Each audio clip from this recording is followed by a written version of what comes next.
Shalom umat-umat yang dikasihi Tuhan.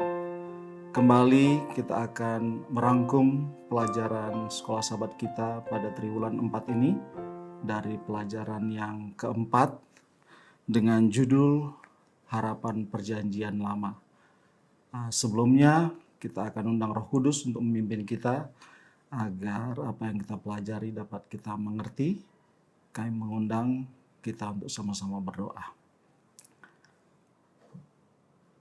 Bapa yang di sorga, puji dan syukur kami sampaikan kehadirat-Mu ya Tuhan, atas kebaikan Tuhan kepada kami. Saat ini ya Tuhan, kami akan bersama-sama mempelajari pelajaran sekolah sahabat melalui rangkuman, dan kami mohonkan berkat Tuhan untuk memimpin kami. Kami merasakan kami manusia lemah dan berdosa, kami membutuhkan Engkau Tuhan, berikan kami pengertian. Terima kasih Tuhan, kami mohonkan doa ini dalam nama Tuhan Yesus. Amin.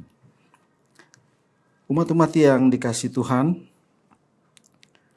kali ini kita akan melihat dari pelajaran keempat dengan judul Harapan Perjanjian Lama.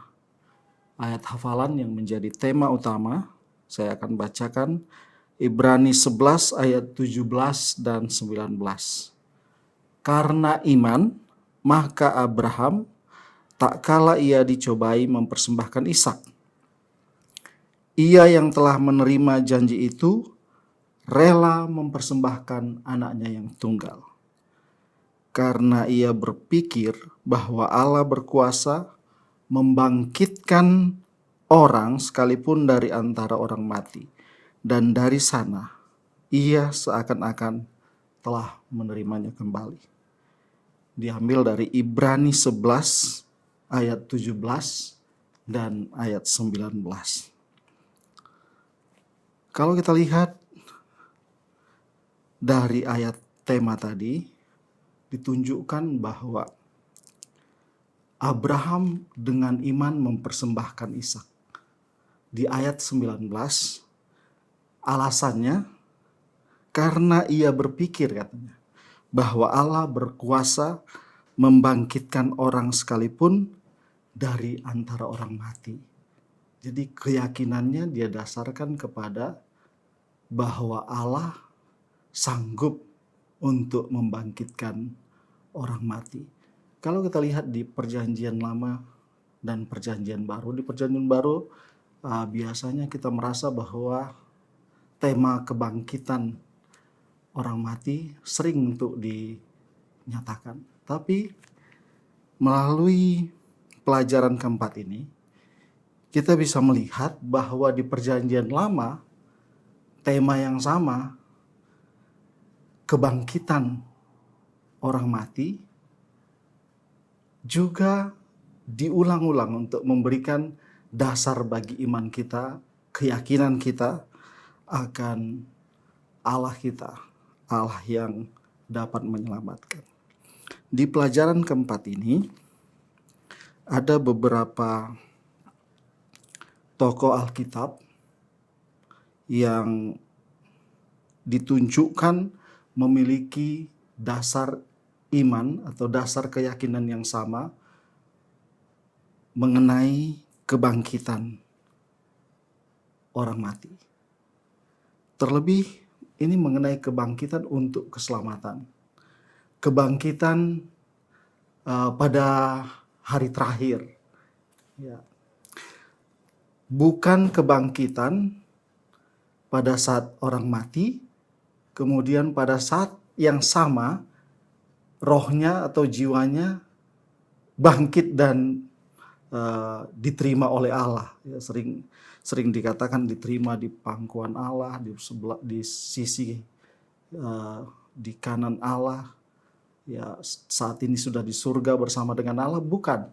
Tetapi dasar iman mengenai kebangkitan ini merujuk kepada kebangkitan di hari terakhir. Mari kita lihat yang pertama, yaitu Ayub.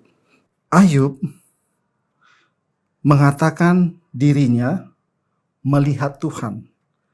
Di Ayub pasal 19 ayat 25 dan 27 Di sana ditunjukkan mengenai keyakinan Ayub akan kebangkitannya. Kalau kita lihat Ayub ini seorang yang saleh. Tetapi kita lihat dulu background Ayub, kenapa dia bisa menyimpulkan mengenai kebangkitan ini. Ayub orang saleh tapi menderita. Dia menderita secara fisik.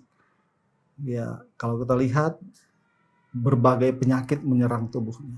Dia menderita secara sosial. Kalau kita lihat, teman-temannya menuduh dia bersalah atau berdosa kepada Tuhan, tetapi tidak mau bertobat. Dia juga menderita secara rumah tangganya. Anak-anaknya mati bersama dengan hamba-hambanya. Bahkan istrinya juga menyuruh dia untuk mengutuki Allah. Tetapi dengan semua pengalaman yang dia hadapi tersebut, ada keyakinan besar di dalam diri Ayub. Sampai-sampai dia mengatakan, sekalipun dia, maksudnya Allah, membunuh aku, namun aku akan percaya kepadanya. Kesetiaannya kepada Allah ini mendorong dia, memberikan keyakinan kepada dia bahwa Allah pasti akan menyelamatkannya. Dan di Ayub 19 ayat 27 dengan jelas Ayub mengatakan penebusnya akan hidup dan bangkit. Yang memberikan keyakinan kepada dia, penebusnya yang hidup dan bangkit itu juga akan menolong dia untuk bangkit melihat Allah. Jadi ini merujuk kepada kebangkitan setelah kematian pada hari terakhir. Ayub menunjukkan keyakinan akan itu. Jadi harapan di perjanjian lama ditunjukkan Ayub. Kebangkitan pada hari terakhir. Yang kemudian adalah Daud, Raja Daud, si pemazmur. Ada dua yang di pelajaran kita merujuk kepada Mazmur pasal 49 dan Mazmur pasal 71. Di Mazmur pasal 49, di sana Daud mencoba menunjukkan ada dua sifat atau karakter dari manusia. Yang pertama adalah orang yang bodoh. Kemudian yang kedua adalah orang yang bijak. Dia menunjukkan bahwa sebenarnya orang bodoh dan orang bijak mungkin pada akhirnya sama-sama akan binasa atau mati. Tetapi orang bodoh gagal untuk memahami bahwa kekayaan yang dia punya saat ini tidak akan bertahan lama. Kemudian di Mazmur 49 tersebut, Daud juga menyoroti bahwa kehormatan orang-orang bodoh tersebut akhirnya akan lenyap. Kemudian perawakannya juga akan hancur. Jadi ini meliputi fisik, meliputi materi, meliputi kehormatan, yang semua yang diinginkan oleh manusia, bahkan perawakan jadi. Di perawakannya juga akan hancur. Dan kemudian selanjutnya Daud mengingatkan beda orang bijak dan orang bodoh. Orang bodoh binasa tapi tidak ada pengharapan. Sementara orang bijak punya pengharapan bangkit dan kemudian ada pahala mulia yang disediakan untuknya. Dia sebutkan di ayat 16, ia, maksudnya Tuhan, akan menarik aku. Ini merujuk kepada bahwa Tuhan akan membangkitkan aku. Daud menunjuk pada kebangkitan masa depan. Bukan langsung bangkit, jiwanya bangkit pada saat ia mati. Tapi ini menunjuk pada kebangkitan masa depan. Jadi harapan pada perjanjian lama yang ditunjukkan oleh Raja Daud adalah juga sama seperti yang ditunjukkan oleh Ayub, yaitu kebangkitan di masa depan. Yang berikutnya di Mazmur pasal 71 ini menarik juga. Daud coba sedikit merinci latar belakang keyakinan dan bahwa Tuhan pasti akan menolongnya dengan menyoroti yang pertama, dia menyoroti mengenai kelahirannya katanya. Jadi pertolongan Tuhan sudah dimulai dari keluarnya Daud dari rahim. Kemudian pada masa mudanya katanya Tuhan mengajari dan melindunginya. Pada masa tua dia tidak dibuang dan ditinggalkan Tuhan. Dan ini membuat keyakinannya penuh bahwa setelah kematian nanti Tuhan akan menghidupkan dan menaikkannya kembali. Daud mengistilahkannya dari samudra raya dia akan naik. Jadi dari samudra raya merujuk kepada kematian. Dan dari sana Daud akan naik dibangkitkan. Memang harapan kita tidak ditemukan di kehidupan saat ini, tetapi di kehidupan yang akan datang, kehidupan kekal di dalam Yesus saat kedatangannya. Yang berikutnya adalah Yesaya. Kalau tadi Ayub dan Daud merujuk kepada kebangkitan, mereka merujuk kepada dirinya, kebangkitan dirinya yang mereka coba sampaikan dalam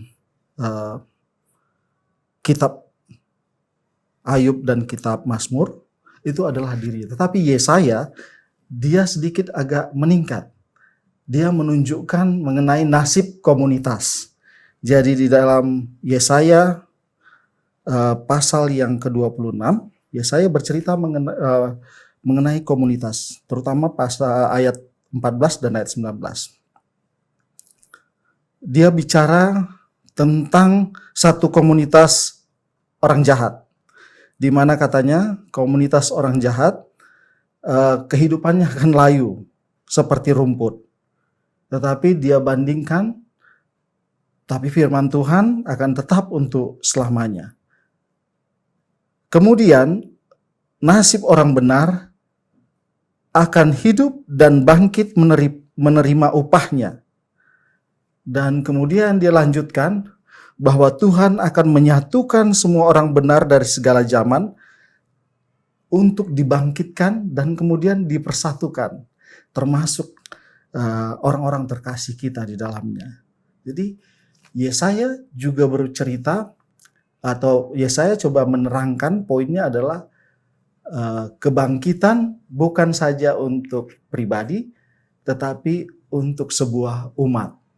Disebutkan sini umat orang benar. Bagian yang terakhir adalah Daniel. Daniel juga menunjukkan